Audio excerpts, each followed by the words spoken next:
به نام حضرت دوست عرض سلام و وقت بخیر داریم خدمت همه شما همراهان گرامی. قرار هست در این کلیپ آموزشی با تحریم شکن ها آشنا بشیم. اما تحریم شکن با فیلتر شکن چه فرقی میکنه؟ زمانی ما از فیلتر شکن استفاده میکنیم که کشور خودمون ما رو برای دسترسی به خیلی از سایت ها و اپلیکیشن ها محدود کرده. اما بعضی از شرکت های سازنده این اپلیکیشن ها و سایت ها ما رو محروم کردن و ما رو تحریم کردن. لذا اگر میخوایم این تحریم ها رو دور بزنیم باید حتما از تحریم شکن استفاده بکنیم. اما ببینید که چه کاری رو باید انجام بدیم. اول شما وارد سایت shekan.ir بشید. صفحه اصلی سایت به این شکل هست.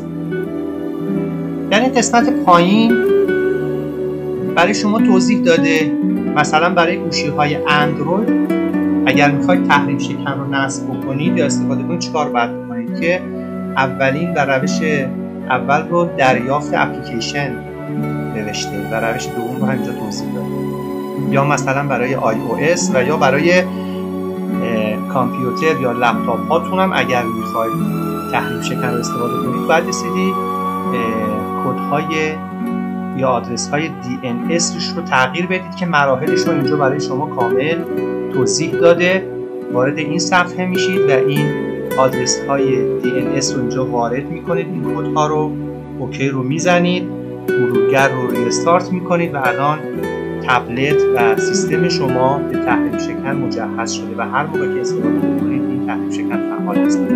اما اگر میخوایم روی گوشی هامون تحریم شکن رو نصب بکنیم از کافه بازار باید استفاده کنیم. وارد کافه بازار میشید، شکن رو جستجو میکنید، همونطور که دارید میبینید تحریم شکن های متعددی بهتون معرفی میکنه که این اولی رو من استفاده کردم و خوبم جواب داده. آیکونش به این شکل هست. شما میتونید تحریم شکن رو نصب بکنید و همانند فیلتر شکن موقع استفاده بعد اون رو روشن بکنید و هر موقع که نخواستید میتونید اون رو خاموش بکنید.